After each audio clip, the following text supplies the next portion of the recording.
¿Qué tal? Muy buenos días. ¿Cómo están? Qué placer enorme estar con ustedes, continuar con nuestra programación desde muy tempranas horas de la mañana. Como siempre nos sentimos muy, pero muy contentos de aportarles a toda la información que les damos, así como también a todos aquellos insumos pertinentes que le ayudan a usted a construir su propia lectura, con los aportes que cada uno de los panelistas que invitamos a esta sección de análisis y opinión les proporcionamos. Bienvenidos a este viernes. Vamos de inmediato a presentarles temas importantes de país. Sin duda alguna, esta semana hemos conocido cómo ya hay resultados oportunos en cuanto al acuerdo entre el Fondo Monetario Internacional y el otorgamiento de un préstamo de 1.400 millones de dólares. Sobre todo cuando se trata para dar coberturas fiscales, entre otros aspectos que ponen en perspectiva el crecimiento económico del país.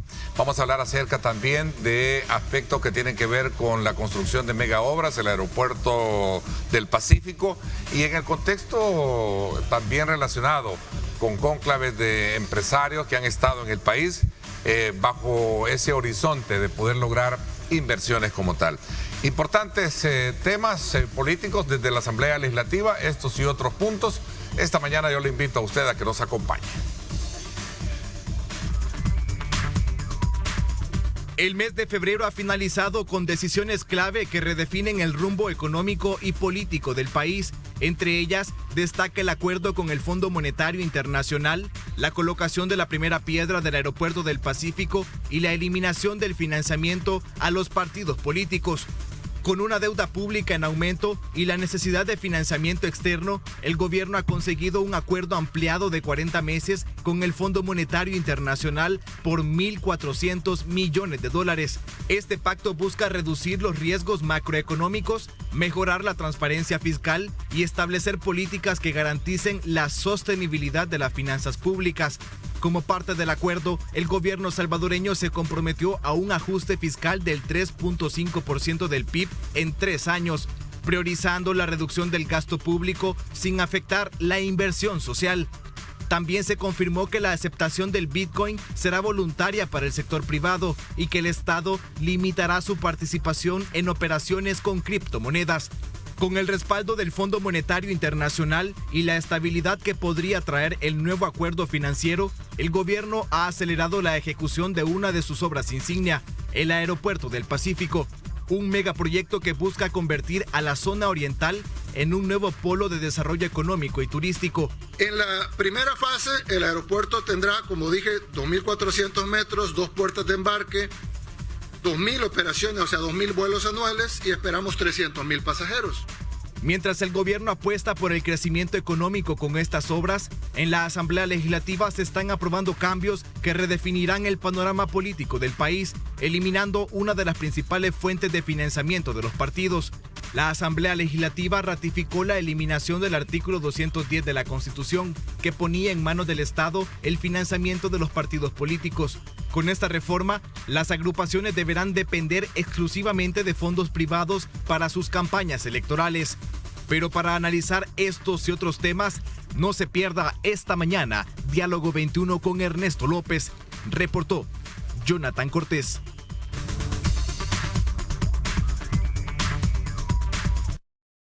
Gracias, Jonathan, por poner en perspectiva los temas esta mañana con nuestros invitados. Saludo a Bessie Ríos esta mañana. Gracias, Bessie, por acompañarnos. Buenos días. Buenos días, un gusto acompañarlos. Un saludo a los colegas del panel y un saludo a todo el auditorio que está pendiente de este programa. Gracias, Aldo Álvarez, también bienvenido. ¿Cómo estás? Gracias, bien. Llegamos al último día de febrero como nada. Sí, ¿verdad?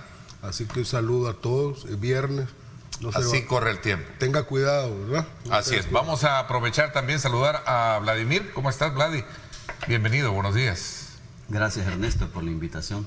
Acostumbrada y un gusto también compartir espacio con los Qué bueno, gracias también para nosotros. Andrés Espinosa, ¿cómo estás? Bienvenido, gracias. Bueno, gracias por la invitación y aquí contento siempre de compartir con estos doctos compañeros de panel. Claro, por supuesto, parte de doctos todo y ese... doctas. Doctos y doctas, ¿verdad? Ya estaba por reclamar. Ya me iba a regañar. Sí, es que hoy hay que andar con Flora, con cuidado. pinzas. ¿Sí? Bienvenidos, así es que nuevamente a ustedes les invitamos, amigos que nos están sintonizando, para que participen también, ayúdenos a recrear y sobre todo también a dar aportes importantes con la opinión de ustedes a través de nuestras plataformas digitales y nuestra señal que están ahí pues disponibles para que ustedes participen. Vamos a comenzar hablando acerca de este acuerdo con el Fondo Monetario Internacional y sobre todo cuando se trata de ver que es parte de lo que se venía pues planteando días atrás. Son en este primer, digamos, inicio, 1.357.3 millones de dólares. Ya fueron, digamos, el primer desembolso de 113 millones que se han dado. Todo para destinarse al tema fiscal, ¿no? Y el Ministerio de Hacienda y el fortalecimiento de las reservas del Estado, como en su momento lo escuchamos decir por parte de los protagonistas en este tema. Vamos a ver, Andrés, ¿cuál es tu expectativa con este nuevo acuerdo? Fíjate que antes de opinar me gustaría la opinión aquí del caballero. ¿Sí? ¿Por qué? Si me permite. Sí, dime, porque yo aprendo mucho de él. Sí. A ver, aquí todos aprendemos. Democráticamente. Sí, ¿no? A ver. Hombre, habla. Tienen la Bueno, palabra, mira, tienen la palabra. Mira, ¿no? habla con confianza. Sí. Mira que Bessie ha venido de rojo y Sí, no hay ningún problema. ¿Qué tiene de rojo? Bueno, vamos a ver. Estoy sintiéndole vibras. Mira, son las vibras del viernes, ¿no? Sí. Bueno, hay que trasladarse. Al final, la aprobación de estos fondos, del Fondo Monetario Internacional, ya era algo previsible, ¿no? Ya se había aprobado esta ley anticorrupción que entra en 180 días. Ya habían dado marcha atrás con el tema de la obligatoriedad de recibir los pagos en Bitcoin de parte de los privados. Es decir, ya se había cumplido todo el relicario, más de 11.000 plazas eliminadas en el Estado. Ya la receta del Fondo Monetario ya se había cumplido, pues evidentemente solo faltaba la entrega de estos fondos, más lo que viene alrededor, porque recordemos que no solo es esto, sino que vienen otros préstamos asociados que llegarían a una suma de, si mal no recuerdo, 5.000 millones de dólares. O sea, estos 1.300 es del fondo, pero vienen otros préstamos asociados que vendrían a inyectarse a la economía. Ahora estos, como bien lo decimos, estos 1.300, 1.400 millones de dólares no vienen, que ya te los doy, vea. Sí. Ahorita les acaban de dar solo 113 millones y se les va a ir desembolsando de acuerdo vayan cumpliendo. ¿Y esto qué implica? Que el Estado debe de cumplir el tema de la austeridad y de controlarse. Y aquí es donde yo quiero meter el siguiente tema, compañeros. ¿Cómo vas a cumplirle vos al Fondo Monetario Internacional la austeridad si los magistrados del Tribunal Supremo Electoral están contratando un seguro médico carísimo de París que incluye prostatías sin problema de edad, histerectomías, estrabismo, acupuntura, entre otro montón de cosas que bien podrían hacerse en el Seguro Social?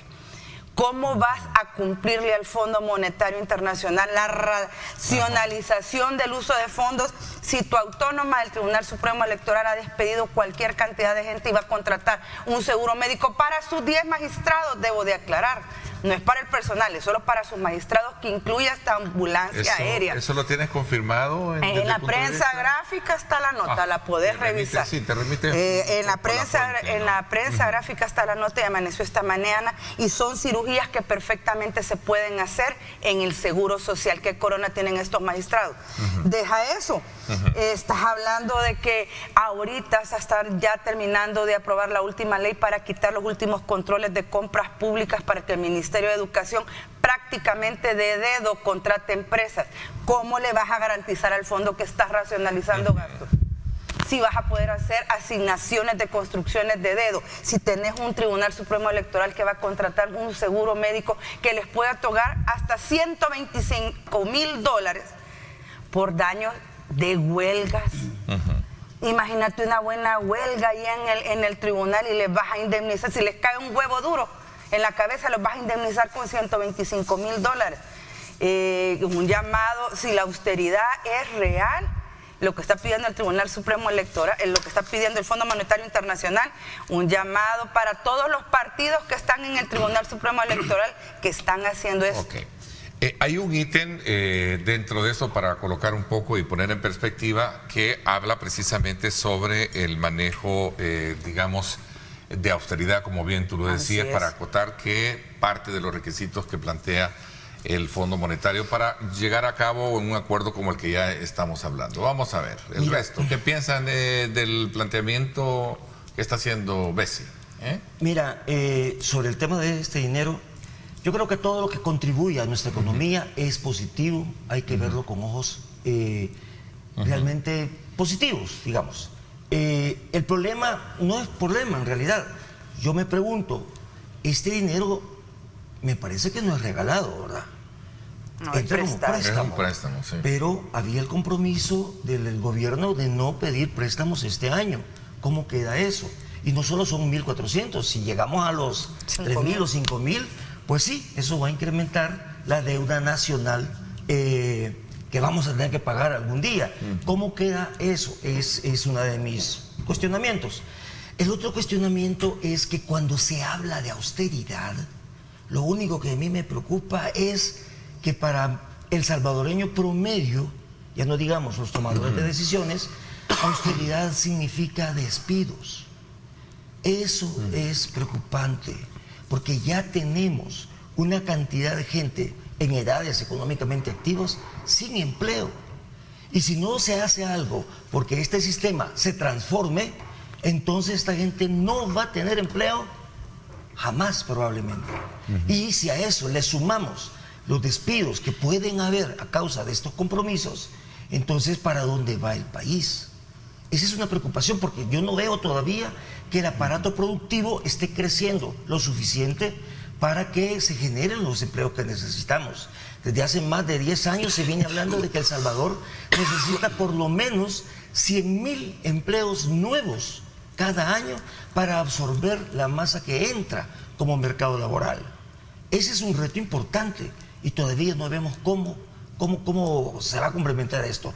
Yo, más que presupuestos austeros, yo creo en los presupuestos eficientes, que aquí parece que ese concepto durante los 200 años que tenemos de existir no se ha comprendido y jamás ningún gobierno ha tratado de hacer su presupuesto eficiente. Vamos a ver, Aldo, ¿qué piensas tú de lo que han dicho tus antecesores? Hablando de los canon que en su momento plantean, o en este caso, se vuelven como exigentes de parte del organismo financiero internacional para poder obtener fondos como los que ya hemos planteado. Bueno, en primer lugar, uno debe tener claro cuál es la naturaleza y la misión del Fondo Monetario Internacional. Es un fondo cuyo propósito es mantener la estabilidad financiera y también la estabilidad en los pagos entre los países, y que esto no vaya a repercutir en un problema, ¿verdad?, de desbalance financiero internacional. Por eso es un fondo, hay un fondo que se utiliza para poder financiar a aquellos países que tienen problemas fundamentalmente con la balanza de pagos.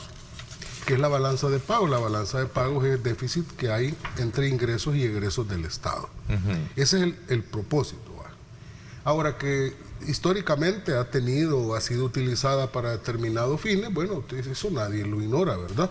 ¿Quiénes son los principales aportadores al Fondo Monetario Internacional?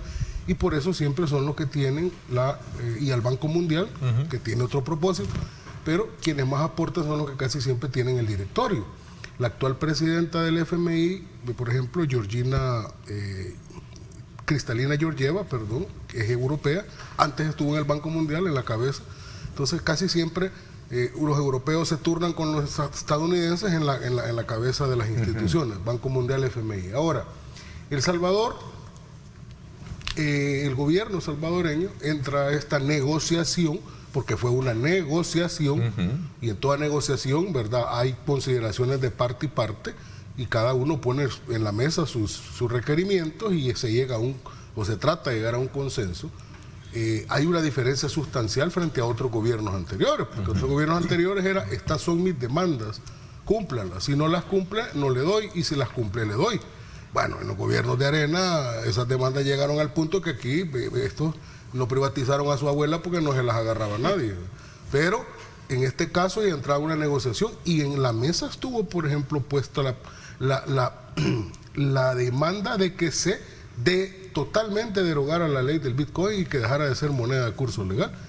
Y el gobierno no dijo, vaya, pues como no, hagámoslo así, ¿verdad? Como ustedes lo están pidiendo.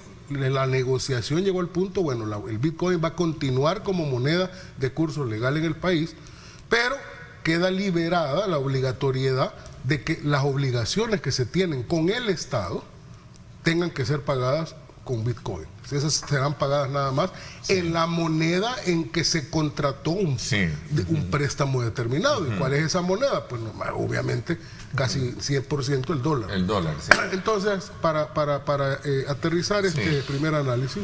O sea, es un buen paso, es un buen punto para el país tener solvencia desde este punto de vista. El punto no es que esa sea una finalidad en sí, estar bailando con el Fondo Monetario per secula seculorum. El punto es lograr, y es la estrategia que creo que es de este gobierno, lograr con el crecimiento económico que haya una estabilidad en la balanza de pagos, para que cuando hay estabilidad en la balanza de pagos o superávit en la balanza de pagos, ingresos, egresos, entonces ya no sería necesario recurrir al fondo. ¿Qué piensas de la austeridad que planteaba y cuestionaba, señalaba, perdón? Bessi. Bueno, mira, es que la austeridad, uno debe ser austero. Yo en mi vida personal trato de ser austero, porque no sucumbo ante las influencias de lo que no necesito comprar. Pero en cuanto al gobierno, en cuanto a un gobierno, eso tiene que ver con exceso de grasa, exceso de planta laboral, y estoy hablando de que la mayoría de la gente, si no una aplastante mayoría, y lo digo con conocimiento de causa, de plazas que ha tenido que suprimir este gobierno, son plazas que creó los gobiernos anteriores, tanto de Arena como del FMLN, y muchas veces, lo digo porque lo sé que así fue, porque yo lo he visto, no me lo han contado, ¿verdad? Ahí en una oficina de repente habían un trabajo que lo hacían 2, de repente aparecían 6, ¿verdad? Porque había que darle trabajo a eso porque tenían alguna vinculación partidaria o de algún tipo de apoyo partidario, y se llenó, inflaron el Estado a niveles realmente alarmantes. Vamos a ver, Vladi, tu parte introductoria. Solo una última cosa que dijo Bessi, con el Tribunal Supremo Electoral. Sí, yo estoy de acuerdo contigo en términos conceptuales. Es que el problema es que el Tribunal Supremo Electoral no es el gobierno, es un organismo auxiliar del Estado. Lo mismo la Asamblea. Recibe fondos del Estado. Sí, eso está claro, si el fondo es público, pero vamos a ver las competencias, y el presupuesto de la Corte Suprema y el de la Asamblea, eso no lo decide, no lo decide el gobierno. El Tribunal Supremo Electoral está contratando un seguro médico cuando, por ejemplo, en la Unión se acaba de cerrar las admisiones para quedar interno en la unidad médica de la Unión. La Unión que va a tener puerto y aeropuerto, el Seguro Social está cerrando. Yo no estoy de acuerdo con esos seguros, además no debería ni de haber seguro médico. Del Seguro Social, vayan a hacer cola. Pero el punto es que cada institución y cada órgano del Estado y organismo tiene que hacer su parte también. A eso es a lo que me refiero. Así es. ¿No? El presupuesto de la Asamblea, que ellos solo se recetan, el presupuesto de la Corte Suprema que mandan, ¿verdad? Es el 6%. A la Asamblea, el presupuesto de los organismos auxiliares del Estado. Pero tú te exige que separar un poco la instrucción, digamos, paralela que tiene en el ejercicio de sus funciones el tribunal del gobierno. ¿Está de acuerdo conmigo que no tienen que tener seguros médicos privados? Y para mí no deberían de existir seguros en ningún lado, pero hay que ver las competencias de cada órgano. No deberían de tenerlo. Y a mí me llama la atención que, acordate que es un colegiado, ahí están todos los partidos, vea. Y calladita la trompita está agarrando ese seguro, un seguro que ¿cómo van a meter acupuntura, por Dios santo, hombre? Vayan a meditar, hombre. O sea, pero tu tesis es que hay una administración paralela y no es per se el gobierno que está en el gobierno no le dice a los organismos auxiliares del Estado. Vamos a ver, Vladimir, entramos.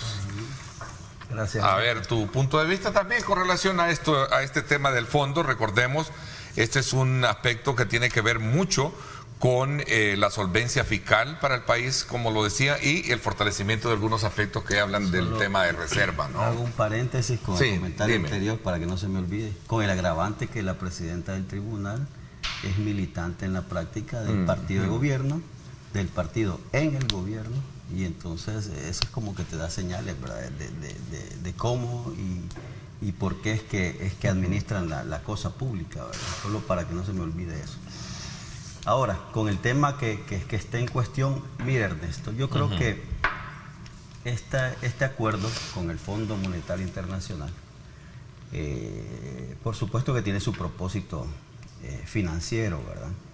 Todos deberíamos de saber que el Fondo Monetario Internacional, un organismo creado, ¿verdad?, por Naciones Unidas, allá por el 44, juntamente con el Banco Mundial, son instrumentos, ¿verdad?, que han utilizado a lo largo de la historia justamente las economías poderosas para mantener un equilibrio a favor de ellas y que ellos siempre mantengan, por supuesto, esa estabilidad, ¿verdad?, macroeconómica que les permita seguir siendo potencia. ¿Qué digo con esto? Es que los imperios económicos, como bien lo sabemos, el norteamericano, el europeo, incluso los asiáticos, utilizan estos organismos para mantener ese equilibrio que ellos necesitan.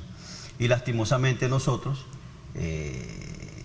como sociedades y como estados y como gobiernos, pues no tenemos mayor fuerza y nos queda ir a terminar en esos nichos para poder, digamos, sobrevivir financieramente.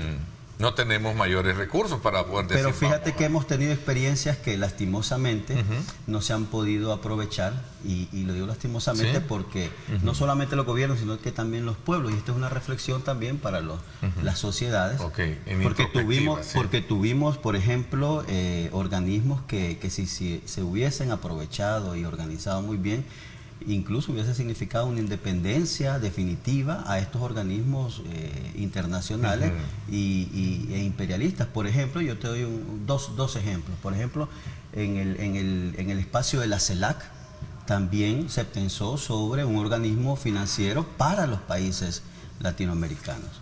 También tenemos el grupo del ALBA, que también tuvo experiencias similares, pero como bien lo llama la lógica y el ciclo social, pues tuvo esos impedimentos imperiales que no le facilitaron el camino, y es que de a poco pues han sido como obstruidos, digamos, no fortalecidos, y lo que vemos es que los países nuevamente caen en las garras de estos organismos internacionales que son feroces, empezando pues por la digamos, la desproporcionada representación que tiene, en este caso con el Fondo Monetario Internacional, Estados Unidos, y esas condiciones, ¿verdad?, que son horrorosas para estos países subdesarrollados.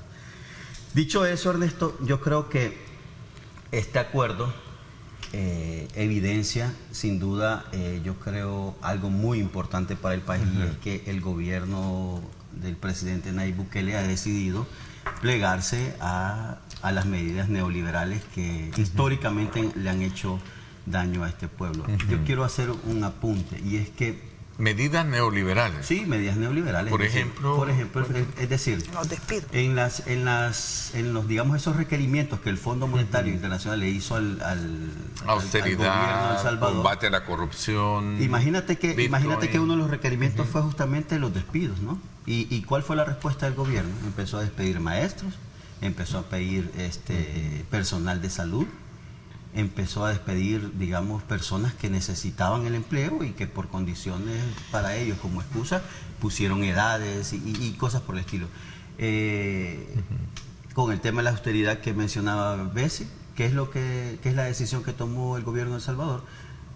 Asegurarle al fondo que ya no iba a financiar los recursos en los territorios a través de las alcaldías, es decir, llevar pobreza a los territorios municipales, a los territorios que más necesitan fondos, y esas medidas son justamente neoliberales, porque ellos lo que quieren garantizar es la estabilidad macroeconómica y no los desarrollos territoriales y esos desarrollos enfocados. Y es por eso que vemos ahora un territorio totalmente centralizado. La administración de este Estado salvadoreño hoy está siendo centralizada. Ya el descentralismo ese que ayudaba a que, por ejemplo, en los municipios, en los territorios, realmente se conozcan la problemática, ya no se puede tener la misma óptica porque no hay recursos. A ver, he escuchado solo críticas y críticas. ¿Cuál es lo positivo de todo esto entonces para poder un poco poner en equilibrio? Mira, estas no son palabras mías, sino que incluso son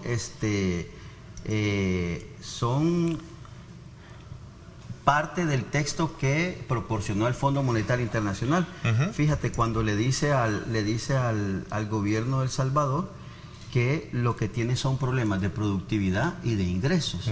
Entonces, tú te dices, bueno, ¿cómo es entonces? A ver, ordenemos las ideas, ¿verdad? Porque nos han pasado diciendo 6 años que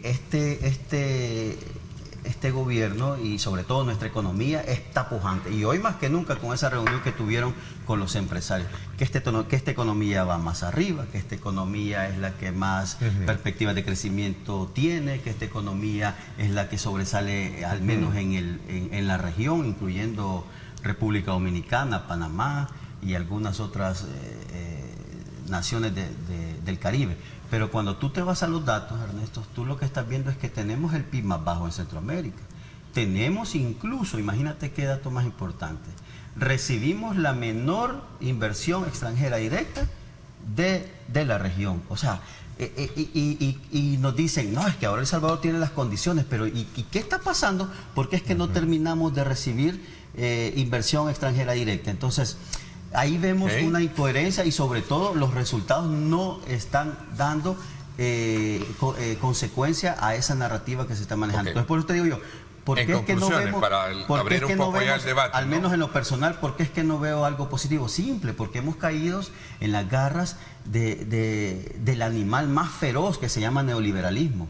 Porque hemos caído y nos dimos cuenta, al menos este gobierno se ha dado cuenta, de que no es capaz de desarrollar una sociedad productiva. Y lo que hemos ido a pedirle de favor 1.392 millones de dólares y que lo que va a tener como repercusión es más endeudamiento y sobre todo menos desarrollo. Ok, interesante. Voy a irme a la pausa porque son las 7 de la mañana en punto. Abro este debate para ver qué pueden opinar con relación, porque, insisto, veo que hay cuestionamientos, señalamientos, pero hay una parte positiva detrás de todo esto que a lo mejor ustedes la tengan ahí en su agenda para poderla debatir, abordar, entre otros aspectos elementales que también se da en el momento oportuno en el cual se da este desembolso primero, y sobre todo también por las apuestas que también el gobierno tiene. Y lo vamos a mencionar, esta semana también atestiguamos la colocación de la primera piedra en el aeropuerto del oriente del país, reunión de empresarios como tal, y vamos a hacer un examen también desde el punto de vista de la Asamblea Legislativa y su papel en este mismo entorno. Vamos a la pausa, gracias por estar con nosotros, regresamos.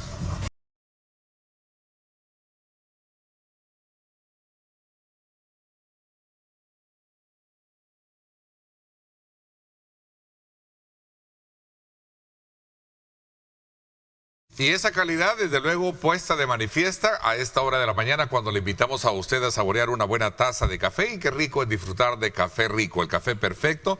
Les invito a que lo disfrutemos porque rico es calidad. Así es que buen provecho para todos. Vamos a ver, Aldo, ¿qué piensas tú de la última intervención que tuvo Vladimir cuando señala que todo esto es parte de un sometimiento a un esquema neoliberal? ¿No? ¿Tú compartes lo que decía Vladimir y tienen ambos la palabra para poder debatir este punto? Pues sí, eso me suena a mí al imperialismo yankee go home. O sea, eso ya es diatriba vieja.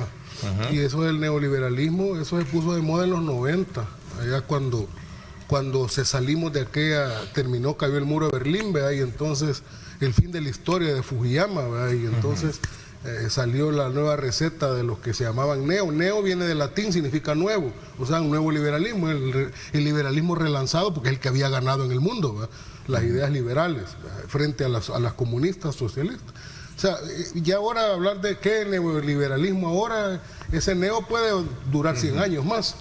No, lo que hay son realidades contextualizadas con relación al tipo de sistemas que se están generando. A mí me llama la atención cómo bien frescamente se dice aquí, es que estos 6 años, aquí nadie invierte, aquí el gobierno, aquí se está hundiendo porque el gobierno... Pero por Dios santo, si el FMNI no son un atajo de gente incauta que no sepa lo que hace ni haga análisis profundos de las economías.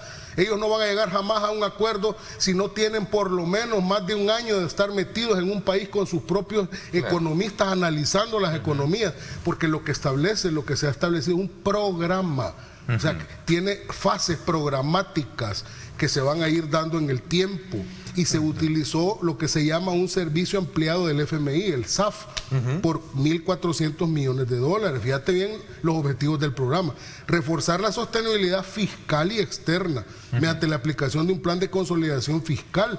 Aquí se habla de que es que el presidente aquí, el presidente allá, el gobierno aquí, el gobierno allá. Si estas son herencias, estas son unas grandes herencias, por Dios santo. Se habla de 6 años, como que el día uno se fue a sentar el presidente ahí y entonces ya todo mágicamente cambió y no hubieron herencias. Estos tales 6 años que hablan son 6 años a donde enfrentamos pandemia, una pandemia mundial que hundió al mundo en una gran hiperinflación que vino a continuación y un bajísimo crecimiento mundial. Todos los países, incluyendo las grandes potencias del mundo. Estas son herencias. Ya hubiera querido ver que esto sucediera cuando hubo bonanza económica en el mundo, en los antiguos gobiernos corruptos del traidor FMLN, por ejemplo, ¿verdad? También tiene este programa como objetivo esfuerzos para mejorar la gobernanza, la transparencia y la resiliencia, ¿verdad? También, y obviamente, como un programa que es, fíjate bien, tiene política fiscal. Hay que mejorar el balance de alrededor del 3,5% del PIB a lo largo de 3 años. Gobernanza, transparencia y resiliencia.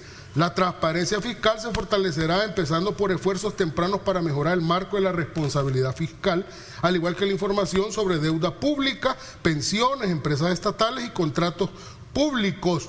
En este gobierno se creó la DINAC, les cuento, la Dirección Nacional de Compras, que no existía, y había una gran corrupción a todo nivel en los gobiernos del FMLN, por cierto, bastante, y en los de Arena, que esos eran el ADN. Tienes la palabra por alusión también. Y por último, y por último, aquí se habla de que le ha dado la espalda a la descentralización, como que es una política, llegó y entonces le voy a quitar este dinero a las alcaldías porque lo necesito como gobierno y aquí lo voy a empobrecer los territorios. Es que la teoría es bonita, bien galán, la descentralización sí, ¿verdad? Teóricamente debería haber una tendencia a la descentralización de los fondos, pero aquí, como con la deuda política que ya hablamos antes, lo que se había hecho, lo que se deformó, ¿verdad? Lo que se oye bonito, también eso servía y sirvió durante años para enriquecer y para fomentar esquemas de corrupción locales. Esperaban el FODES para poder hacer toda la corruptada que hacían en los territorios y al final la gente no tenía beneficio. En teoría eso es bonito, pero para eso sirvió el FODES. Y además los volvió un montón de haraganes que no generaban crecimiento en sus territorios, porque eran un montón de micro municipios que no podían ni autosostenerse y solo estaban esperando que cayera el FODES como que era el maná del cielo para distribuir y pagar. Estamos en la zona de poder, interrumpirse sin atropellarse por cuestiones en la zona de debate que estamos. Vamos a ver, Brady, ¿qué piensas de eso? Entonces tienen la palabra también el resto para entrar a debatir. Mira, fíjate que yo quiero retomar una palabra que dijo Aldo sobre las herencias. Qué bonito, porque es muy representativo. Y quiero también regalarle un dato a Aldo. En el 2023 este gobierno realizó una encuesta. Aldo. En el 2023. Y fíjate qué curioso sobre las herencias. Y esta encuesta refleja que encontró menos pobreza el gobierno de Nayib Bukele y nos regaló 55.097 personas más en pobreza. Es decir, lo que ha hecho sobre la herencia es que encontró unos datos y lo que hizo es regresarlos, es decir, retroceder. Nos dio más pobreza. Entonces parece que la lógica es inversa, Aldo. Es decir, y si querés también revisamos los datos, por ejemplo, de las personas que han salido del analfabetismo en este país. Y si querés también revisamos los empleos que hay en este país, o sea, los datos. Es decir, podemos hablar, ¿verdad? Aquí discursos y lo que queramos, pero sobre los datos nos damos cuenta que respecto a las herencias como que recibió un mejor país. Yo entiendo que el tema de seguridad les da como una fuerza a la verborrea, ¿verdad? De querer hablar y de que todos los índices en este país están mejores, pero quiero reconocer, es cierto, los índices de seguridad han mejorado drásticamente, pero de ahí no se mueve. La economía ha regresado, la educación ha regresado, y si no, preguntémonos, ¿por qué es que ahora, aparte de cerrar escuelas, Bessie, por qué es que ahora los alumnos dicen, al menos, que yo creo que es un dato mentiroso y quiero decirlo por qué? Porque dicen los representantes de los colegios privados que hay 25,000 estudiantes menos, los privados, que son un 5% del universo de escuelas en el sector, en todo el sector, tanto público como privado. Pero dicen que en el sector público también hay 25,000. ¿Cómo es eso? Por lógica, en el universo hay más escuelas públicas, la deserción es mucho más que 25,000. Entonces, ¿qué quiero decir con esto? A ver, ¿cuáles son las herencias entonces? ¿De qué herencias estamos hablando? Si lo que estamos viendo es regresión en todos los índices sociales, en educación, en salud, en cultura. Bueno, desmontamos Ciudad Mujer, desmontamos el Ministerio de Cultura, desmontamos aquel programa de jóvenes, no se les está pagando a los ancianitos la pensión básica universal. Entonces, solo termino esto para que Aldo pueda reaccionar. Cuando hablamos de herencia, hombre, revisemos los datos, ahí están. Yo entiendo que pues sí, tienen que, a ultranza tienen que defender al gobierno, pero la realidad golpea, y esos son los datos. No hay tal herencia y que ahora estamos mejores. No, al contrario, hemos regresado a los niveles sociales. Número uno, yo no defiendo a ultranza a nadie ni a nada. Es que no te veo una posición al menos objetiva sobre esos datos. Número 2, nadie me paga un centavo por venir a hablar lo que vengo a hablar y expresar mis ideas aquí. Que quede bien claro. No tengo ningún cargo, ni ninguna plaza, ni nada parecido. Ni soy youtuber tampoco. Ni estoy interesado en serlo. Número 3, yo hago mis análisis sobre la base de lo que veo, analizo y considero que es lo que procede, lo procedente, por supuesto, con mi ideología muy particular, mi experiencia política y mis proyecciones particulares. Ahora bien, número 1, la diferencia entre la seguridad y la economía es que la seguridad pública depende en manera casi exclusiva de la decisión, ¿verdad?, unipersonal del gobierno con relación a la política criminal del Estado e implementarla, la voluntad política de implementarla, porque aquí los gobiernos anteriores del FMLN, no el inmediato anterior, los anteriores del FMLN, que tenían perfilados a los criminales y no los capturaban. Y este gobierno lo que llegó es a capturar los que ya estaban perfilados. Y uno se pregunta, ¿por qué no los capturaron? Pero bueno, se ha hecho lo que se ha hecho. Pero pero la economía, el crecimiento económico no depende exclusivamente de la decisión de un gobierno. Un gobierno tiene que crear el marco favorable para crecer, las leyes, las normativas, el contexto, porque depende de los factores económicos en una economía, los que producen. El Estado no produce, producen los particulares, producen las empresas, los inversionistas, etcétera. Hay toda la teoría ahí de la inversión y el crecimiento. Ahora bien, con relación a lo de los ahuecamientos de los 25,000 estudiantes en el sector de educación. La semana pasada tuvimos en tu programa haciendo un análisis. No se trata de un programa de dos, invito también a ver si... Solo termino con esto, porque hay que desmontar esto de los 25,000. Hicimos un análisis profundo, me acuerdo yo, con Chico, ¿te acuerdas? Chico Lazo. Con Chico Lazo, que llevó datos estadísticos serios de muchos años atrás y nos dejó clarísimo que se debe la baja escolaridad a que ha caído el índice demográfico en El Salvador en casi 800,000 jóvenes, porque la población está creciendo menos de lo que crecía hace 10, 20, 30 años. Y hay una proyección que dentro de un par de décadas va a aumentar. Pero una cosa es... No, estos son datos. A ver, ¿a ti te gustan los datos? Aquí estamos hablando de deserción. O sea, perdóname, puede ser 100,000 jóvenes menos, pero estamos hablando de deserción. Gente que estaba en séptimo grado y que ya no llegó al octavo grado. Entonces lo podemos proporcionar. No estamos hablando de aquí aumento de la demografía de jóvenes. No. Mira, es deserción, por favor. O sea, el tema, los términos donde vamos a ver, Andrés. Entonces, esos índices son importantes. Y mira, yo escuché a representantes del colegio privado. Y lo escuché, y por eso es que digo, desmiento el número, porque él habla de 25,000 en el sector privado y dice, igualmente 25,000 en el sector público. Mentira. Vamos a ver, Andrés. Es mentira. Vamos a ver, ¿cómo ves tú esta polémica, no? Esta discusión ilustra ilustra lo que se está pasando allá afuera en el país. ¿Qué pasa? Sí, que yo he dicho en este programa alguna vez que me invitaste antes que yo tenía una varita mágica que resolvía todos los problemas del país. Y sí la tengo. ¿Y cuál es esa varita mágica? Ponernos de acuerdo. Vaya a ver si. Esa es la varita mágica. Mira todo qué emocionado, Dejemos solamente de defender nuestra capa. Tenemos que sentarnos, la sociedad, en conjunto, a discutir estos problemas. Ciertamente, el Estado debe de propiciar las condiciones de inversión. Pero fíjate, aquí un dato.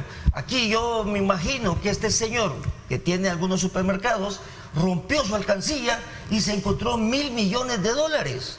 ¿Y qué hizo ese salvadoreño con esos $1.000 millones? Se fue para Sudamérica a invertir. ¿Por qué no invirtió en El Salvador? ¿Y por qué estamos diciendo, o se dice con demasiada frecuencia, que se está queriendo atraer inversión extranjera? Pues sí, queremos que los chelitos, ojos verdes y rubios vengan a poner su plata, pero los salvadoreños buscan otro lugar donde poner su dinero. No hay suficiente confianza en el aparato productivo, o sea, no existe, o el aparato productivo es demasiado limitado. Ahora, también yo conté la historia esa, de que un multimillonario me dijo que en este país, de 6 millones de habitantes, 4 millones no existían, dijo él. ¿Por qué? Porque no hay poder adquisitivo. ¿Qué significa eso? El reto es hacer mercado, ya que estamos con estas reglas del juego del capitalismo, o más bien del neoliberalismo, que sería un buen tema a discutir. ¿En qué estamos?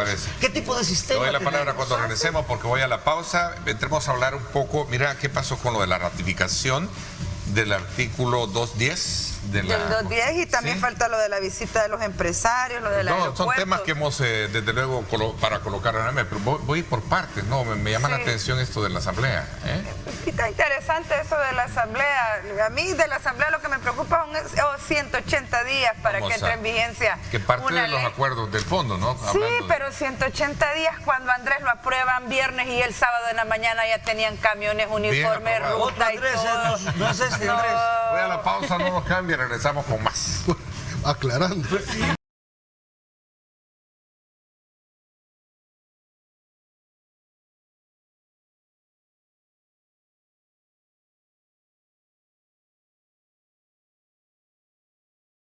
Bueno, gracias nuevamente por estar con nosotros. Bessie, había que darte la palabra y hablar un poco también de otros temas que tenemos pendientes. Y te decía este tema de la ratificación que ya se hizo, pero también viene subsecuentemente el tema de acoplar o eliminar otros aspectos de leyes como la de ley de partidos, tribunal, el tema de la deuda política, que es otro tema te decía, bueno, en el tema de la deuda política es sin duda lo que hablamos la semana pasada, es un cambio del sistema, ya nos cambiaron la manera de escoger los diputados, la cantidad, la división política y la eliminación de deuda ya es como parte de lo último para generar todas las condiciones de un partido hegemónico y darle seguimiento a este nuevo paradigma que vamos a tener en el país. Ahora, con el tema que estaban discutiendo tanto Aldo como Vladimir, yo sí creo que tenemos que diferenciar. Yo escuché el programa de Aldo con Chico cuando hablaban de un tema de que ha bajado el tema de natalidad, y es cierto, pero sí los maestros se refieren a un tema de deserción, es decir, que el que estaba en 5º grado ya no llegó a 6º, y que habría que saber por qué, porque en el caso de los públicos, te les estás dando computadora, les estás dando iPad, se supone que les estás dando uniforme, les estás dando útiles, se suponía que todo eso era para retener la matrícula, porque ya no están. Se están yendo, están trabajando. ¿Qué es lo que está pasando y qué está haciendo este Ministerio de Educación para retener a los estudiantes? Seguimos, mire, para sacar adelante el país, yo estoy de acuerdo, Andrés, hay que ponernos de acuerdo. Pero empecemos, comulgamos en algo, la educación es lo primero. Y aquí te están cerrando escuelas.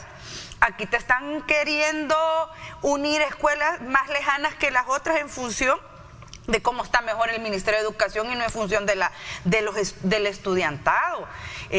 Aquí se despiden maestros, aquí no hay una apuesta estratégica en educación, aquí tenés un Ministerio de Educación que anda llorando en la Asamblea Legislativa porque le permitan poder contratar de dedo empresas para reconstrucción de escuelas. Esa no es la función del Ministerio de Educación. No se cumplió la promesa de la reparación de las 2 escuelas diarias. Y hoy está hablando el viceministro que en 2 años tal vez y puede que cumpla un porcentaje de escuelas repararla. Entonces, y de ahí tenés una reunión donde vienen los padres e hijos, los grandes empresarios, y vienen a hacer un lobby, porque qué bueno, vinieron a hacer un lobby, porque aquí nadie te prometió inversión. Aquí nadie te dijo, mire, vamos a aumentar, estos son los acuerdos, hagamos un memorándum de acuerdo. Entonces es importante hablar, si queremos hablar de crecimiento, si queremos hablar de desarrollo, no le apuestas a la educación. A ver, el resto, no estás teniendo los, ya al principio no estás cumpliendo al fondo con el tema de la austeridad y el tema de la transparencia, con estas contrataciones de dedo en el Ministerio de Educación. Tenés una reunión donde con un montón de señores que, como dijo el presidente, juntos suman 15 veces el PIB de El Salvador sin ninguna promesa más allá de alabanza, que las alabanzas están bien, pero sin ninguna promesa, y te aseguro que no comieron pollo campero. Fíjate, ese dato es importantísimo. Yo recuerdo la frase esa del señor presidente: no todos los días se reúne con el 15 veces el PIB de El Salvador. Y cuando yo oí eso, todo el mundo se puso a reír. Y siempre le pareció un chiste. No, pero si yo fuera, vista que el país necesita. Espérame, si yo fuera uno de esos empresarios, me daría vergüenza. Porque ¿por qué tienen tanto dinero? ¿De dónde lo han sacado? Y lo han sacado cuando dijo ese mismo señor que tenía 9,000 empleados en El Salvador. Pues yo preguntaría cuáles son las condiciones laborales de esos 9,000 empleados. No nos perdamos de vista ganan en el tema salario mínimo central que tenemos. El tema central es el aparato. El tema de educación, decía Bessie, que me parece interesante ponerlo en perspectiva, ¿no? Estamos viviendo. Ese es el problema real. Vamos a elevemos el nivel un poco de la discusión. Así es. Y dejemos un poquito más elevemos el nivel de la tangente, ¿no? Sí, pues, porque imagínate un discurso a donde la reacción a esta reunión sea que ya no coman pollo de esa marca. Igual, veámoslo un poquito más en función del tema de educación, por ejemplo. Aumentemos el desarrollo, economía. Con relación a esta reunión, mira, lo que yo dije antes es que el tema económico no depende exclusivamente de un gobierno, sino que depende de todos los factores de una economía y cómo se crean las condiciones macroeconómicas para que se pueda beneficiar o se pueda de alguna manera fomentar la inversión y la producción. Hay un círculo, ¿verdad? El círculo es de demanda, producción, ingreso y consumo, ¿verdad? Y ese es un círculo que se va haciendo más grande. Eso es economía 1, ¿verdad? Yo no soy economista, pero lo ven en economía 1 los estudiantes. Entonces, el gobierno no decide, no depende exclusivamente. ¿Qué es lo que está buscando, me parece, el gobierno? Bueno, voy a buscar inversionistas que traigan recursos, que traigan plata para poder producir en El Salvador y que esa producción no solo pague impuestos en El Salvador, genere empleos en El Salvador, o sea, el valor agregado quede en El Salvador y no afuera, cuando se importan las cosas, y que a la vez genere y dinamice la economía en general. Entonces, número uno, la naturaleza no es que sea el camino que tenés que recorrer, sino no cae del cielo el crecimiento económico. Ahora, ¿cuál es la naturaleza de este grupo de empresarios que vino aquí? Fíjate que esta es la tercera reunión que tienen. Padres e hijos se llama. Es la tercera reunión que tienen. No, yo no sé, ahí puede haber 20 generaciones, me refiero como grupo, ese grupo. No, la reunión así se llama Padres e Hijos. Ah, bueno. Nosotros somos los hijos. Es un programa. Pero ese grupo, primero auspiciado por el empresario mexicano Carlos Slim, que ya no voy a decir quién es, porque creo que en general es conocida. Y la primera reunión... Lean el trabajo de los premios Nobel de Economía, van a ver quién es. La primera reunión fue en México, obvio.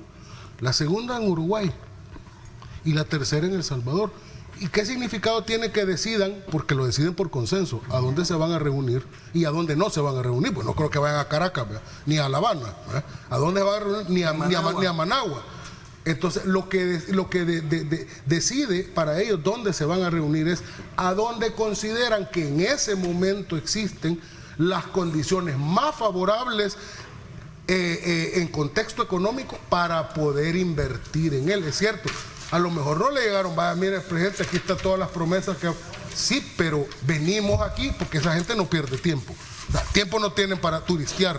¿Me entendés? O sea, ellos vienen a hablar de haber negocio. Además no turistean haber aquí. negocio, ¿verdad? Y si van a turistear, probablemente van a turistear a otros lugares y en sus yates y en sus aviones. Vienen porque aquí consideran que hay condiciones para que su dinero y sus inversiones prosperen. Los inversionistas no somos incautos. El inversionista internacional no es que le tenga un gran amor a un país, no le tienen un gran amor a un país. Ellos van donde consideran que pueden obtener más utilidad. Pero convenimos entonces en algo. Esta reunión fue un lobby. Un lobby con empresarios. Y hay que llamarlo así. Claro. Una manera de mercadear el país. Pero no lo vendas como ya viene toda la inversión. Yo creo que no hay problema. Todo lo contrario. Yo creo que está muy bien que haya este tipo de reuniones y que se traiga el aparato, que se haga crecer el aparato productivo. Yo invitaría al gobierno que además de traer a estos empresarios, pues hombre, salga también al encuentro del pequeño y del microempresario, de los emprendedores, de la gente que de verdad se pasa cada día rasgándose la vida misma para sobrevivir. Hay que abrir esos espacios, porque a eso me refiero cuando digo que la varita mágica es ponernos de acuerdo. Y ponernos de acuerdo pasa, pero esencialmente por escuchar a todos los Yo espero la apuesta estratégica en educación, porque si no vamos a seguir trayendo la misma inversión de servicios donde se paga el salario mínimo. Que el presidente hizo de esto un show, porque lo publicó hasta en la sopa, apareció reunido. Pero es lobby. No lo publicita, a saber qué anda haciendo el presidente para lograr traer inversión. Lo publicita, se está agarrando de eso para hacerse fama y para hacerse popularidad y propaganda. A la cual, entonces, ¿en qué quedamos? Pues nunca va a haber... Coinciden que es bueno, ¿no? Es bueno, pero ojalá que el empleo que venga sea empleo de calidad y no sea, por ejemplo, lo que nos vendió Arena, que íbamos a hacer la gran maquila, y salió un ministro de Educación diciendo que no necesitaba educación las mujeres para pegar botón. Ok, voy a la pausa, 7:30. Gracias por estar con nosotros.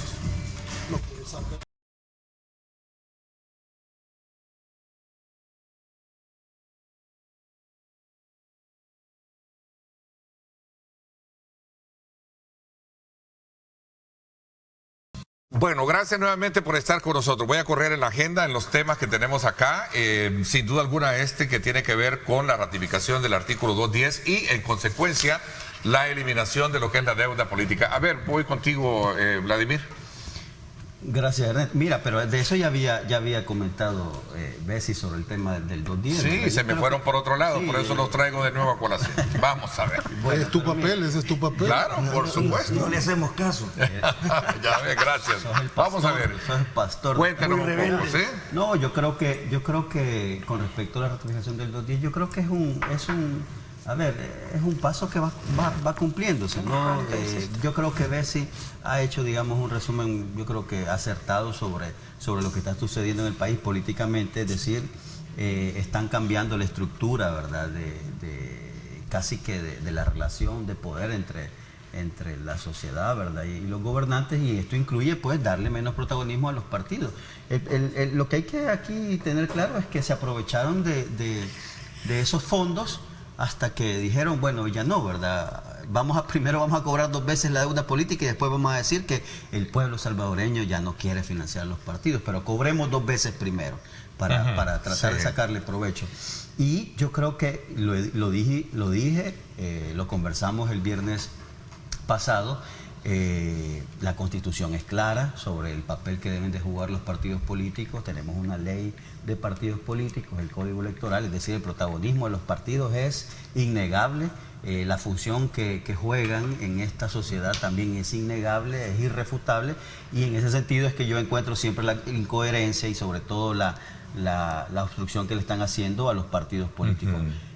Mi posición siempre ha sido que debemos de fortalecer esos instrumentos, porque lo he dicho, los partidos políticos no están compuestos por extraterrestres, sino que al menos uno que conozco muy bien, que es el FMLN, está compuesto por la sociedad entera, y me imagino que otros más, ¿verdad? Entonces, es decir, no son sujetos abstractos que funcionan con una marioneta, no, son instrumentos que ocupa la sociedad para llegar al poder y poder cambiar las realidades. Entonces, en ese sentido, deberíamos de fortalecerlos y no debilitarlos como lo estamos haciendo. Entonces, yo lamento ese paso que está haciendo la Asamblea Legislativa, y sobre todo porque lo están haciendo políticos, miembros de partidos políticos, es decir, miembros de una... ¿No lo ves saludable? Porque siempre ha sido este debate de eliminar la deuda, dinero de nosotros para los partidos políticos. Pero es que miran, es que no es de hoy, ha sido una historia atrás larga que viene arrastrándose. Pues ¿no? sí, pero lo que debemos de entender es que, y tú dices no es de hoy, qué bueno, porque hay que hacer memoria entonces. ¿Por qué funcionan así los partidos? Es simple, hemos firmado unos acuerdos de paz, debemos de entender que la democracia tiene un precio. ¿Y quién va a financiar la democracia en este país? No somos todos, o sea, es que nos ponemos como que la democracia la tiene que financiar alguien más. No, hombre, si es la misma sociedad, es que el tema es cómo conceptualizamos. Sí, pero ves, se acaba de decir la palabra regulación y me parece que lo que hace falta es una regulación. Es que no hubo transparencia. Es otra vía alrededor ¿Qué te reforzó el discurso de que la gente te dijera, quítale la deuda política, quítale la deuda política? El tema de la falta de rendición de cuentas. Sucede lo mismo y no solo con los partidos. Bueno, veamos entonces también las instancias del Ejecutivo, del Judicial y del Legislativo, no digamos. Es decir, el uso que hacen también son recursos nuestros. ¿Y por qué no eliminan? Entonces eliminemos y digamos, miren, ahora los diputados van a ser ad honorem. ¿Ya? ¿Por qué no lo eliminamos entonces? Es una discusión que sería genial. Vaya, esos son los puntos. Veamos quiénes se van a inscribir ahora para hacer. Veamos como sociedad. Mira, veamos los puntos. Veamos, Andrés, quiénes se van a inscribir ahora de candidatos a diputados y decimos, miren, hoy va a ser ad honorem porque es un servicio a la patria. Veamos. De entrada, si son ad honorem, pues yo me apunto. Veamos, pues sí, si nos ponemos en ese plan de que son fondos del pueblo no, entonces es que mira, las regulaciones, ¿por qué no se aplicaron las auditorías, la fiscalización de estos fondos? Así como se les debe aplicar, insisto, a las alcaldías, a los diputados, a todos los que tienen acceso a recursos públicos. Entonces, ¿por qué hoy con los partidos políticos han hecho eso? Para mí, la pregunta de fondo, cuando se toma esta medida, debe de ser, primero, ¿queremos seguir en un sistema democrático o no? ¿O queremos otro sistema? Yo no creo que... además de eso, perdón, solo termino mi idea, pero además de eso, si estamos en un sistema democrático, como dijo por ahí un abogado, los problemas de la democracia, ¿cómo se solucionan? Con más democracia. Quitarle el financiamiento a los partidos, ¿fortalece la democracia o la debilita? ¿Fortalece la participación de la gente o la debilita? Esa es la pregunta que debemos de hacernos. En lo personal, yo entiendo el sentimiento de la gente. En casi todas las encuestas, la instancia social peor evaluada son los partidos políticos y después los diputados, ¿verdad? Claro que son. Como consecuencia de los partidos políticos, la segunda peor evaluada son los diputados. Mira, quiere decir que yo entiendo el sentimiento de la gente, dice, yo no lo estoy financiando, pero la medida puede salir peor que la medicina. Pero es una campaña. No, no se trata de entender. Mira, eso ha sido un proceso de desarticular a los partidos políticos. Ha sido un proceso, espérame, ha sido un proceso. Entonces no se trata de entender a la gente, no, es que la gente ha sido sujeta de manipulación y por eso es que tenemos lo que tenemos. Y voy a decirlo por qué, es sencillo, ¿por qué de repente, fíjate qué linda es la manipulación, por qué de repente la minería era mala, pero alguien dijo que era buena y hoy es buena? ¿Por qué antes la izquierda era buena? Lo dijo alguien por ahí en unas entrevistas y hoy la izquierda es mala y hoy soy capitalista y hoy el capitalismo es bueno. ¿Por qué antes el FODES lo íbamos a aumentar a 10? Porque es bueno apoyar los territorios. Y después esa misma persona dijo, no, ya no porque hay corrupción y hoy es mala. ¿Se dan cuenta cómo nos manipulan? Nos están manipulando. Yo creo que es importante recordar algo, vaya. Este discurso que te habla de que la opacidad en la manera en la que se gastaron los fondos que se le entregaron a los partidos políticos, que reforzó el tema de eliminárselo, hombre, me parece hipócrita que desde la Asamblea Legislativa se maneje cuando la Asamblea Legislativa no te quiere entregar ni siquiera las planillas. Cuando no te quieren explicar cómo diputados por primera vez electos tienen créditos en el banco hipotecario de $250,000 y cómo le pudieron explicar al analista que podían pagar durante 25 años esas cuotas. O sea, perdóname, vos no podés estar señalando estos partidos vivianes nunca dieron cuenta, vividores del dinero público, y ustedes tienen camarógrafos de $2.500 y otra le paga 900 y otro le paga 3.000, tienen una bolsa de $8.000 que la usan a discrecionalidad y no quieren dar explicaciones. Entonces, perdóname, es bien difícil que te quieras colgar el tema de yo estoy buscando la transparencia, cuando mamita, usted de la Junta Directiva que se quiso colgar ese rótulo, usted venía de alquilar casa en Soyapango y hoy tiene un préstamo de $250.000, que de dónde, cómo convenció. Mira, y esta parte que tú decías de la regulación es más importante que haberla eliminado entonces, porque tú hablas de regulación. Sí, totalmente, tenían que haberle dado. La pregunta para mí es, ¿quién debe de cuestionar eso? Para mí la sociedad civil, si no está de acuerdo con esto, la sociedad civil. Tendría que organizarse. ¿Le va a costar a la sociedad civil 20 años? Pues sí, probablemente. Pero tenemos que, si no estoy de acuerdo con algo, tengo que tener un proyecto alternativo, que todavía, al menos yo no lo veo por No ningún lado. existe una alternativa. Y no existe opción de regresar a los que se fueron. Regresar a los brazos de los que se fueron no es una opción para Olvídate. Es más peor, como diría mi compadre. Vamos a ver, Aldo, ¿qué piensas tú? Aquí está todavía Aldo. Artículo 210, eliminado, donde dice: el Estado reconoce la deuda política como un mecanismo de financiamiento encaminado a promover su libertad e independencia. Libertad e independencia. ¿Se va a perder? ¿Cómo se va a garantizar eso ahora en los partidos políticos? Pregunto. Bueno, ahí está. Yo creo que el quid del asunto está en preguntarnos si se garantizó durante la vigencia de este artículo desde que se creó en la Constitución del 83, la hija de la guerra, como yo le llamo. Sí, ahí desde entonces se garantizó lo que ese artículo teóricamente llama garantizar. Y la respuesta que se viene inmediatamente es que no. Aquí libertad jamás hubo, porque aquí lo que hubieron eran partidos cooptados por intereses económicos y por grupos de poder, ¿verdad?, que decidían financiar a quien les parecía para que preservaran sus intereses económicos en el campo de la representación. Y como era un sistema mixto, y además hicieron un buen negocio, hallaron la manera de hacer un buen negocio extrayendo del Estado. Eso es lo que existió todos estos años. Ahora, nos podemos poner en un nivel de debate teórico y creo yo que ahí tendríamos incluso, creo que se debe de establecer foros para repensar el Estado.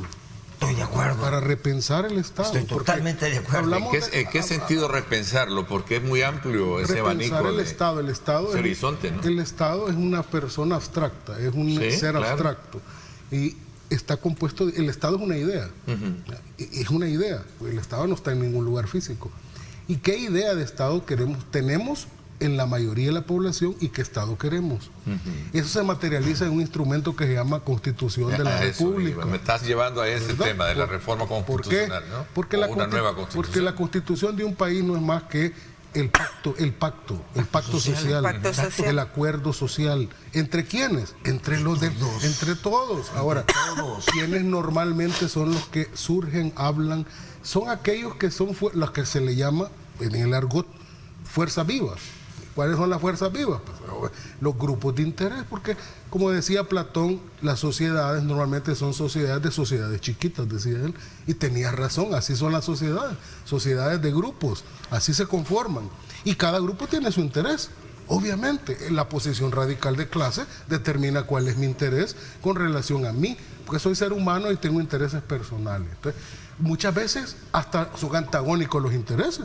Que los intereses, por ejemplo, de un empresario, que es bajar los costos de producción, chocan con los intereses de un asalariado, que es aumentar sus ingresos, y eso implica el salario. Entonces, ¿cómo se compaginan los distintos intereses sociales? Entonces, esa Constitución refleja ese pacto. Ahora, el pacto no cae del cielo. Las constituciones formales reflejan las constituciones reales. Antes de un instrumento constitucional existe ya una manera en que las cosas están sucediendo en una sociedad. El derecho producto social, no a la inversa, no es la sociedad producto del derecho, el instrumento jurídico constitución. Entonces, ¿Cómo se debate esto en el salvadoreño actualmente? ¿A dónde? ¿Dónde está la opinión pública con relación a un tema? Exacto. Es que la opinión pública es algo amorfo. Hasta aquí, Lamentablemente aquí se debate el Estado que queremos. Y un mandatario, obviamente, independientemente de su propia consideración ideológica, tiene que ver cuál es la opinión pública, medirla en un momento determinado con relación a un tema. Pero eso no significa que no podamos nosotros sentarnos a pensar qué es lo que más conviene a un sumar país. a lo que decías de la Constitución. Efectivamente, la Constitución es el pacto social, pero no deja de ser menos cierto que es la voz del grupo hegemónico en el poder en el momento.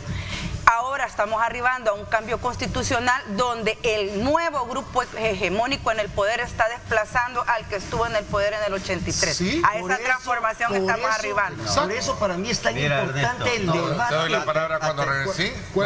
Sí, quiero hacer un llamado a que aterricemos. Así es, que bueno.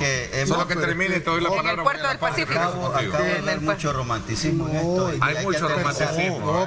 No, hay que decir que quieren reformar el Estado conforme, fíjate, conforme. Ese es el problema. Conforme a la perspectiva y expectativa del que nos está gobernando. Si los ciudadanos lo permitimos. Si los ciudadanos lo permitimos. Claro. No. Ya vamos a ir a elecciones el 27 otra vez. Imagínate el mensaje que se mandaría si aplastantemente otra vez la gente configura la asamblea a favor de nueva Hay que reformar el Estado. Te doy la palabra. ¿Cómo se levanta? Mucho romanticismo Yo ves tú creo en este tema. que no, hay que reconocer una realidad, la Constitución, un pacto social, pero la redacta el que está en el poder, nadie más. Si como yo hablo parece romanticismo, soy profesor universitario. O sea, vamos a hablar de romántico. Es el concepto de romántico esta noche. Vamos a esta mañana. ¿Quieres decir de golpe el sentido de la reforma que quieren hacer? Vamos a la pausa y regresamos con más.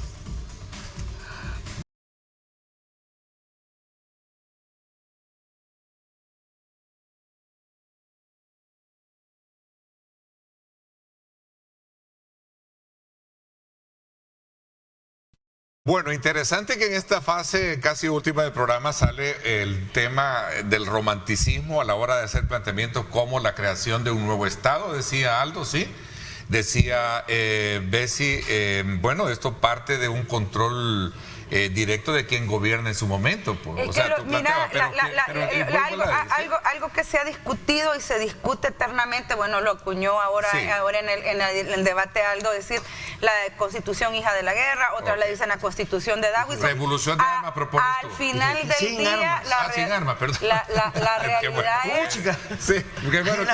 final del día la realidad es la siguiente. Se hacen revoluciones o no, siempre se hace una nueva constitución, siempre se ponen las mismas cláusulas pétreas y el trabajo de los abogados no es otra cosa más que arreglar lo que políticamente hacen los demás.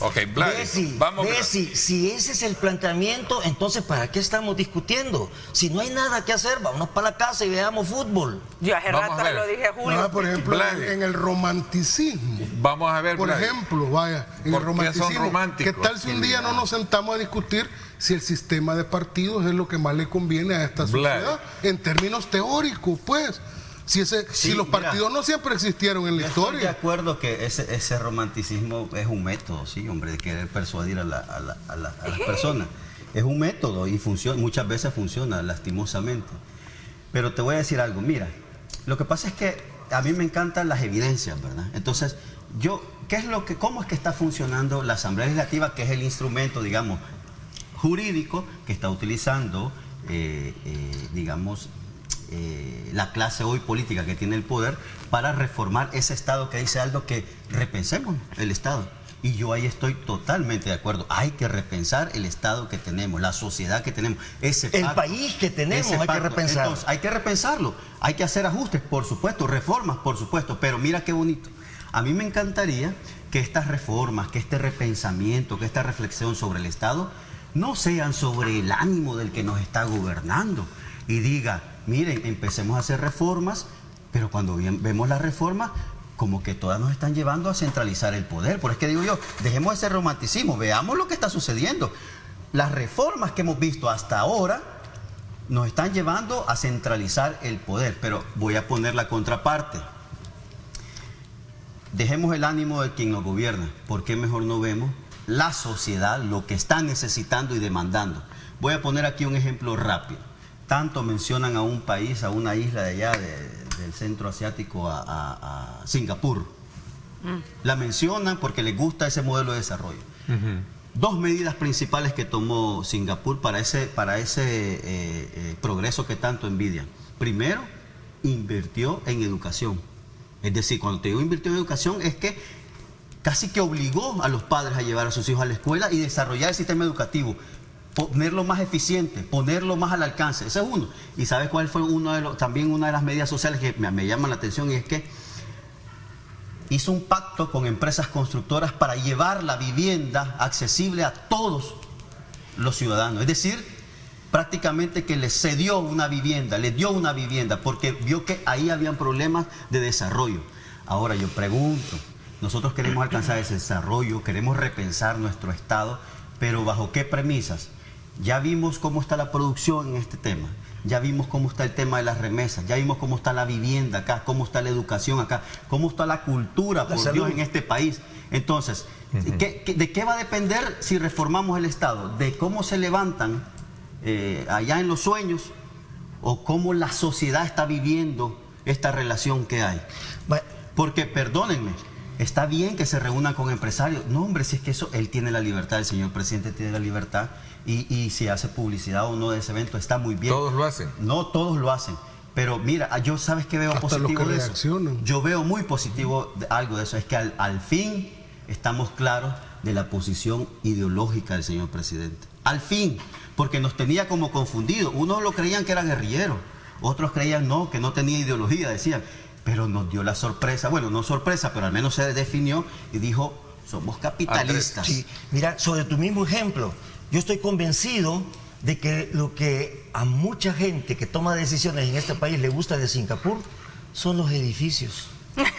No el modelo. No el modelo. Porque el modelo de desarrollo que ha producido los cuando edificios. Te das cuenta cuál fue el fundamento de ese desarrollo, de ese modelo. Exactamente. Ya no nos gusta porque invirtió en educación, invirtió en vivienda, convirtió el gobierno. Pero te quitó la corrupción radical. Mira, porque a eso voy. Es que ese es el ¿Qué flagelo, queremos la corrupción. replantearnos? ¿Cuál fue? Ese es el flagelo, la corrupción. Mira México. ¿Cuál es el Estado que queremos? Ahí está preso un gobernador, creo que es apellido Duarte, que tiene como 40 casos en contra de él. En uno solo de ellos es que se robó $2.000 millones. En uno, y son como 40. Fíjate lo que nos ha costado a América Latina la corrupción. Estamos de acuerdo en eso. Pero entonces agarremos el modelo de base desde el principio. Aquí yo he dicho más de una vez, y lo dije cuando ganó el FMLN en su primer gobierno, el que esté esperando que los cambios que necesita este país vengan de arriba para abajo, que se siente a esperar. El Salvador solo va a ser cambiado de abajo para arriba. Y eso es que está en nuestras manos. Esos cambios que estás diciendo, Vladimir, pues sí, si no vamos a votar, nos merecemos ese tipo de cambios. Yo quiero... Vamos a ver, Bessie, ir un poco concluyendo porque ya vamos casi por la última. Concluyendo y aportarle un poco más al romanticismo que decía Vladimir. Mire, señor presidente, el Hospital del Seguro Social de la Unión no está hospitalizando a nadie. Si usted necesita ser hospitalizado, y esta es una nota periodística del diario de hoy en la mañana, si usted necesita hospitalización, lo mandan hora 20 minutos hasta San Miguel para que lo hospitalicen. Pero mire qué contraste. La Unión tiene puerto y aeropuerto, pero el Seguro Social no está hospitalizando a su gente. Seamos románticos. ¿Qué necesita la gente de la Unión? Su seguro social funcional, donde te puedas hospitalizar y te atiendan bien. Además de un buen puerto que de verdad funcione. Vamos a ver, la reacción del romanticismo que tú planteabas, ¿no? Yo he dicho en algunas ocasiones que por mirar la luna van a caer en la laguna. Y mira qué bonito, van a construir el aeropuerto. De verdad. ¿No lo ves positivo? Es que eso, de verdad esa es prioridad. Pregunto, ¿de verdad eso nos va a dar un desarrollo? Porque Bessie acaba de dar un gran ejemplo del hospital y yo pregunto, vamos, es que no hay, como dice Andrés, que tiene la solución mágica y así vamos a... No, miren, ahí necesitamos las escuelas que se remodelen para llevar educación a esta sociedad y no las estamos haciendo. O sea, fíjate, vamos a construir un aeropuerto y no arreglamos el techo de una escuela. Y fíjate, ese aeropuerto, la pregunta es ¿a quién va a beneficiar? ¿Realmente va a beneficiar a la población? Mira, quiero pensar mal, por eso es que la familia Creed estaba como ahí medio contenta. Vaya, y fíjate, el día que el señor presidente dijo que iba tras los especuladores de los precios de los alimentos, un par de días antes, ese señor había redujo el tamaño de las maletas permitidas arriba del avión. ¿Para qué redujo las medidas? Para ganar más. Vamos a ver, ahora, Aldo. Vladimir, sobre tu planteamiento, me sorprende, y te lo digo en forma constructiva, que alguien que ya al menos yo considero que es de izquierda, no tenga utopías. Y la utopía es la que nos va a hacer avanzar. Deja de estar de romántico, Andrés. Es demasiado romántico. Demasiado romántico. Vamos a ver, ya para ir a terminar. El tiempo se nos está yendo, ya se nos fue casi. Vamos a ver tus conclusiones. Mira, es que eso no es entender, pues, el problema cuando uno no entiende ni los fundamentos más básicos de la economía, pues. Mira, yo que tuve la oportunidad y el honor de servirle a mi país como embajador en la República Popular China, pude analizar y observar ese sistema a fondo, no así por lectura, no, a fondo, desde adentro. Y una de las cosas que ha hecho que China se desarrolle tanto en las últimas décadas se llama conectividad.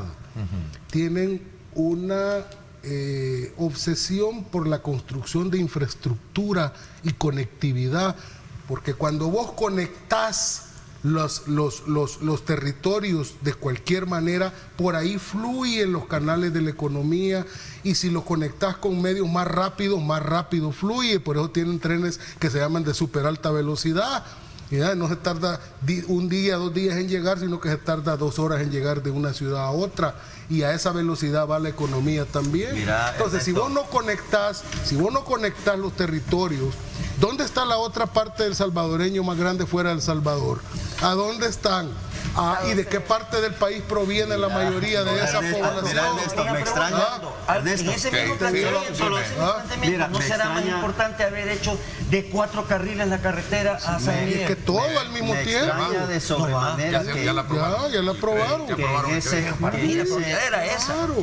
gran capital de conocimientos que tienen algunos, me extraña que adolezcan de algo tan fundamental que nos dice de lo simple a lo complejo. Okay. Espérate. Hablando de conectividad, de lo simple a lo complejo. Yo le invito a los amigos que hablan de conectividad que se trasladen del aeropuerto a Usulután y que vean esa carretera de un carril, hablando de conectividad. Excelente. Les repito, es una lógica fundamental. Pero ya de lo sencillo a lo complejo. ¿Cómo voy a resolver yo una nube si no he resuelto una carretera? Interesante, señor presidente. Se me fue. A ver, el presidente. Ese es el método deductivo, no inductivo. Gracias a ti, te agradezco mucho. La vez pasada utilicé tus cámaras otra vez, señor presidente. Tribunal Supremo Electoral, que no gasten ese pisto. Vayan a ver lo del Seguro Social de la Unión y vean lo del Ministerio de Educación. Les agradecemos a los 4 el que nos hayan permitido conocer. Ya no se nos fue el tiempo. Quiero agradecerles a todos y cada uno. 5 segundos. 5 segundos. Mañana sábado a las 4 de la tarde en la UCA, el grupo Yolocán Baitá, vamos a hacer un concierto en honor a la mujer. Nada de música romántica. Hablando de romanticismo, gracias, pásenla bien y como siempre recuerden, lo más importante, amar a Dios sobre todas las cosas. Gracias.